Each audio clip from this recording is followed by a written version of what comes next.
Dostlar, indi isə mənim sizə danışacağım qanunverici aktların bir-birinə uyğunluğu və bunlar dərc edildikdə kimlər üçün məcburiyyət olur, onun haqqında danışacağım. Gəlin elə cədvəlimi çəkim, siz də çəkin.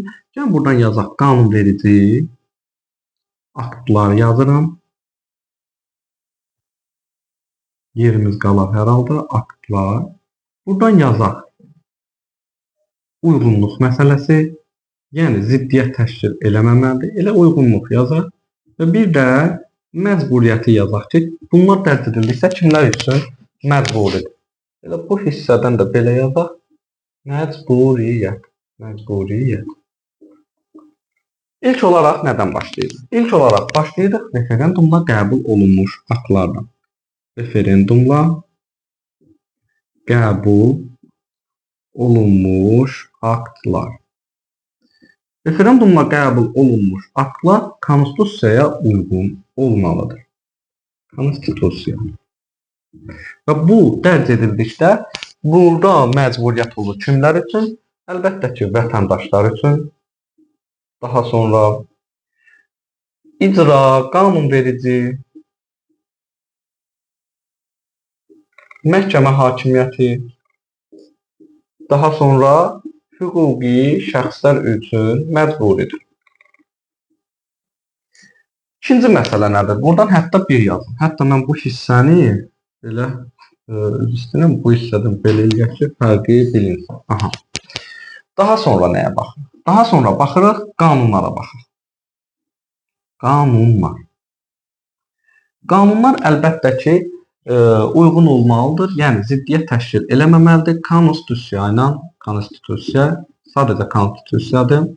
Və bu da dərc edildikdə burada vətəndaş yox, yadınızda saxlayın, bütün vətəndaşlar üçün. Həmçinin digər məsələlər də olduğu kimi yaza bilərsiniz.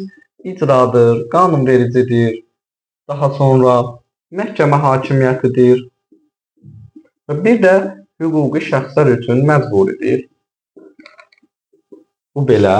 Daha sonra prezidentin fərmanlarıdır. Yəni prezident fərman qəbul edərkən bunlar uyğun olmalıdır konstitusiyaya və özündən əvvəl gələn vardır. Düzdürmü? Qanunlara. Konstitusiya və qanunlara. Və bunlar dərc edildikdə artıq bu qanunverici və məhkəmə hakimiyyəti üçün məcburiyyət daşımır. Bu sadəcə vətəndaş. Daha sonra icra hakimiyyəti orqanları və bir də hüquqi şəxslər üçün məcburidir. Daha sonra dördüncü gəlirik biz nəyə? Artıq Nazirlər Kabinetinin qərarlarına gəlirik. Qərarları. Nazirlər Kabinetinin qərarları özündən əvvəl gələnə, prezidentin fərmanlarına, qanunlara və konstitusiyaya uyğun olmalıdır. Gəlin yazaq. Konstitusiya ən yuxarıda bu gəlir. Daha sonra qanunlar və prezidentin fərmanlarına uyğun olmalıdır və bunun da icrası bu dərc edildikdə eyni şəkildə vətəndaşlar, hüquqi şəxslər və bir də mərkəzi və yerli icra hakimiyyəti orqanlarına, mərkəzi və yerli icra hakimiyyəti orqanlarına bu məcburiyyət qüvvəsi olmalıdır. Daha sonra biz keçirik digər məsələlərə. Digər məsələmiz isə nədir? Burada mərkəzi icra hakimiyyəti orqanlarının aktları var. Mərkəzi icra hakimiyyəti orqanlarının aktları isə uyğun olmalıdır həm konstitusiyaya, buradan belə yazaq, həm qanunlara, prezidentin fərmanlarına və bir də ki, Nazirlər Kabinetinin qərarlarına uyğun olmalıdır.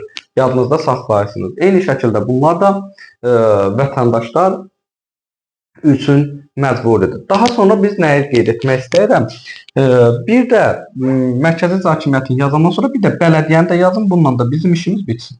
Bələdiyyənin aktları isə konstitusiya, qanunlar, Nazirlər Kabinetinin qərarları və prezidentin fərmanları, yəni bunlara uyğun olmalıdır və bələdiyyənin aktları isə öz ərazisində yaşayan vətəndaşlar və öz ərazisində yerləşən hüquqi şəxslər üçün məcburidir. Bu cədvəldə özünüz çəkin, daha yaxşı yadınızda qalmış olsun. Bununla da bizim mövzumuz bitmiş oldu. Yəni konstitusiyadan qeyd edəcəyim qızıl qaydalar bunlar idi. Bundan əlavə də əlbəttə ki, bu videonun davamı olacaq. Digər mövzularla bağlı, eyni şəkildə konstitusiya ilə bağlı. Videonu bəyənməyi unutmayın və videonu paylaşın ki, daha çox şəxsə bu video əl çatmış olsun. İzlədiyiniz üçün sağ olun. Görüşənədək.